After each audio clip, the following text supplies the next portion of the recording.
Welcome to this long overdue Trials of Britannia update video.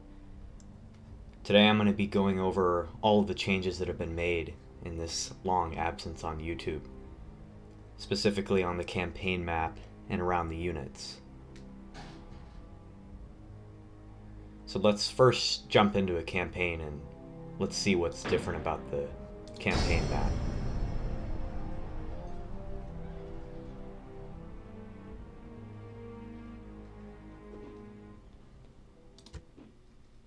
As you can see, I've changed the map to the Viking Invasion 2 map, and I've also cut down all of the Celtic factions around the edge of the map.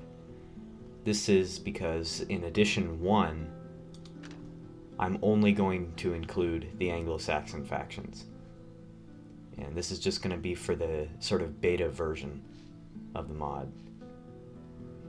I've also used the UI from Viking Invasion 2. I've added it here. But we're still working on the UI for all the banners and faction symbols. So we're waiting on that. I've made a few changes to the campaign strategy since last I did an update, and specifically what I'm talking about is the addition of Dominion buildings. There are 3 tiers of Dominion buildings. The first tier, Provincial Demesne, is for all the non-core, non-royal regions of any given faction. So for instance, Mercia would be only able to build Provincial Demesne in all these far-off places if it were ever to conquer these areas. And this would only allow them to train Tier 1 units.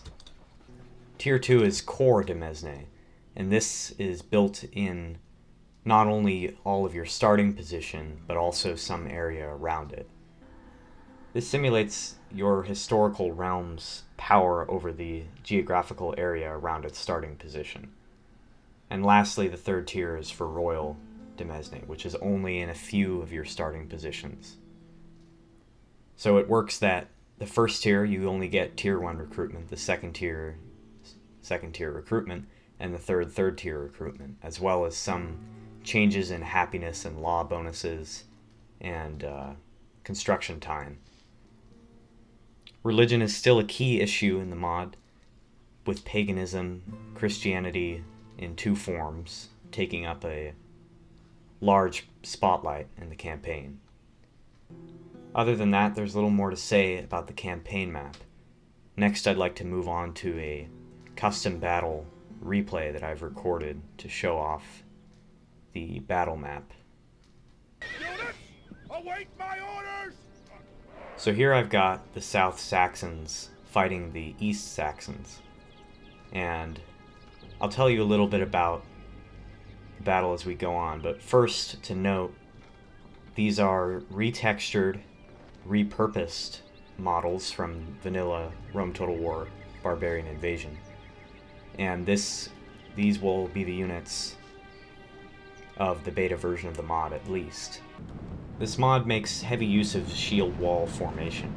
I recommend creating a long wall of spears like this and actually putting your archers on the flanks so that when the enemy line engages your spearmen, you can draw them onto the flank and shoot at the backs of the infantry. And I've got my Fjordmen with no javelins in the front, and I have these levy spears who have javelins sort of protecting the archers. And I have horsemen protecting the flanks. Now, horsemen are not as useful in this time period. Your basic horsemen that are available to all the Anglo-Saxon factions don't even use spears, and neither does your bodyguard. So you have to use them more defensively, and just in general they're not as useful. Additionally, every faction has a unique unit, and you can see for the South Saxons, they have these very elite pirate units, which are only recruitable in their capital. Whereas the East Saxons have a unit called the Freemen, which is a kind of mercenary guild unit that is based around the urban center of London. And we're going to see this battle evolve quickly. Now, I recommend large unit scale. I think that works best for the mod, just for the gameplay reasons, mainly.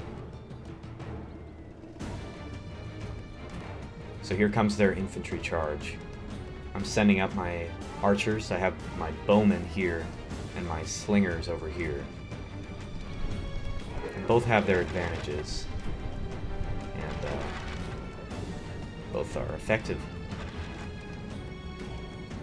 So they're mostly doing what I wanted them to do, which is engage my line, but they are sending some forces around to get my bowmen. And as you can see, they're routing pretty quickly under my threatening pirates here. Sent my horsemen into their stationary horsemen. And I'm doing a good job of routing their units. They've sent their general into the front line. He's being torn apart by Thanes.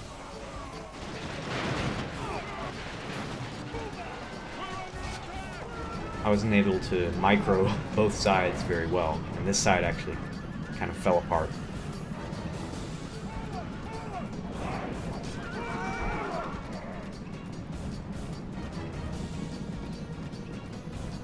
I've got them mostly on the run, though, with just their archers harassing me at this point.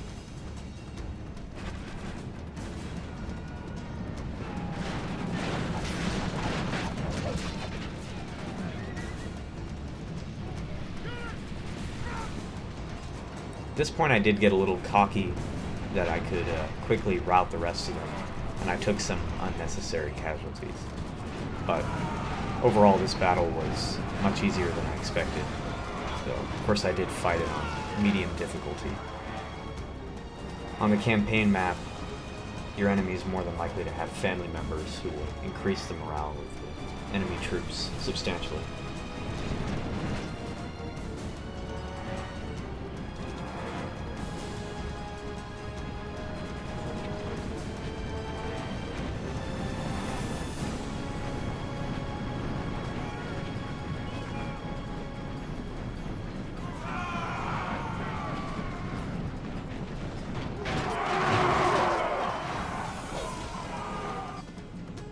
And we're going to wrap this battle up.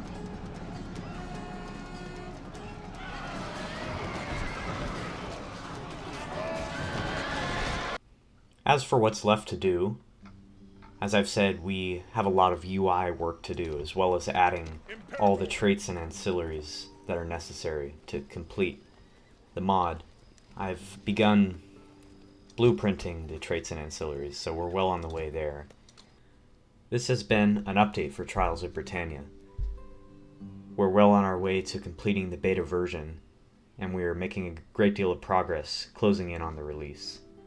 Thank you for watching, and I'll be happy to see your comments and insight into this mod's development.